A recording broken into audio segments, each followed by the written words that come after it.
Hello दोस्तों, तो आज हम बात करेंगे रिस्क पर ट्रेड का रियल मतलब क्या होता है। 90% ट्रेडर्स इसको गलत समझ लेते हैं। अगर आप सिर्फ रिस्क पर ट्रेड को एक स्टॉप लॉस समझ रहे हैं तो आप ट्रेडिंग नहीं, सिर्फ गेसिंग कर रहे हैं। 90% ट्रेडर्स रिस्क को कैलकुलेट भी नहीं करते, वो सिर्फ होप करते हैं कि किसी भी तरीके से उनका जो रिस्क अमाउंट है वो छोटा हो जाए। तो आज मैं आपको रिस्क पर ट्रेड का रियल मतलब समझाऊंगा जो आपकी ट्रेडिंग की अप्रोच को पूरा चेंज कर देगा। मोस्टली ट्रेडर्स क्या करते हैं, मेरा 2000 का रिस्क है या मेरा 5000 का स्टॉप लॉस है, लेकिन रियल क्वेश्चन ये है, क्या वो 2000 का रिस्क उनकी कैपिटल के हिसाब से सही है? क्या वो हर ट्रेड में सेम रिस्क ले रहे हैं? क्या वो इमोशनल रिस्क को कंसीडर कर रहे हैं? रिस्क पर ट्रेड अमाउंट नहीं होता, रिस्क पर ट्रेड डिसिप्लिन का मेजरमेंट होता है। रिस्क पर trade equals percentage of capital you are ready to lose. Example देता हूं, अगर आपके पास 5000 की कैपिटल है और आपका जो रिस्क पर ट्रेड है वो 1% है, मतलब 50,000 रुपए के 500 रुपए आपका रिस्क है। अब अगर आपने 3 लॉस कर भी दिए तो मैक्सिमम से मैक्सिमम आपका 1500 रुपए का लॉस होगा।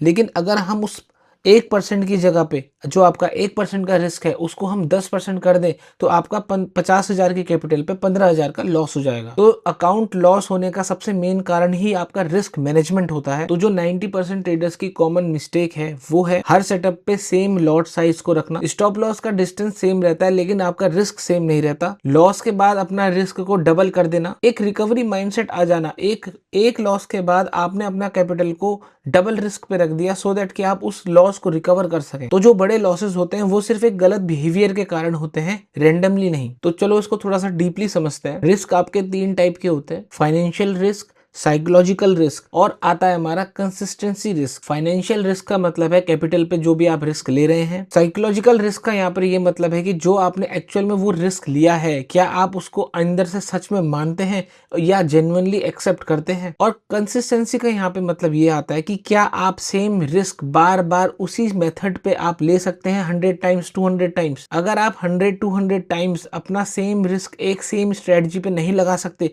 तो यहाँ पे आप समझ जाना कि आपके पास कोई भी मेथड नहीं है। तो इसको एक फ्रेमवर्क में ले लो।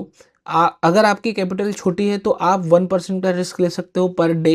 अगर आपकी मीडियम साइज की कैपिटल है 2 से 3% का रिस्क ले सकते हो per day. Daily loss limit को सेट कर दो कि मैं सिर्फ 3 स्टॉप लॉस ही आज के बाद लूंगा। मेन गेम है सर्वाइवल का, अगर आप यहाँ पर सर्वाइव कर लेते हैं तो आप ग्रो भी कर जाएंगे। यहाँ पे रिस्क का जो मतलब है वो प्रॉफिट बनाना नहीं है, यहाँ पे रिस्क का पर्पस है आपके अकाउंट को सेव करना। एक प्रोफेशनल ट्रेडर कभी भी प्रॉफिट के पीछे नहीं भागता, वो अपने अकाउंट को सेव करता है रिस्क मैनेजमेंट के थ्रू। एक नूब ट्रेडर रिस्क को लगाने के बाद ये सोचता है कि मैं इस रिस्क के बाद कितना पैसा कमा सकता हूँ, जबकि एक प्रोफेशनल ट्रेडर ये सोचता है कि यहाँ पे मेरा रिस्क जो है वो कितना % का है। अगर आप रिस्क पर ट्रेड को सीरियस लेने लग जाएंगे तो आपका विन रेट भी यहाँ पे कोई इंपॉर्टेंट नहीं रहेगा। ट्रेडिंग का रियल एज कोई स्ट्रेटजी नहीं है, एक कंट्रोल्ड रिस्क मैनेजमेंट सिस्टम है। तो आई होप आप लोगों को ये वीडियो अच्छी लगी होगी। लाइक कर देना, मेरे चैनल को सब्सक्राइब कर देना। Have a nice day guys, thank you.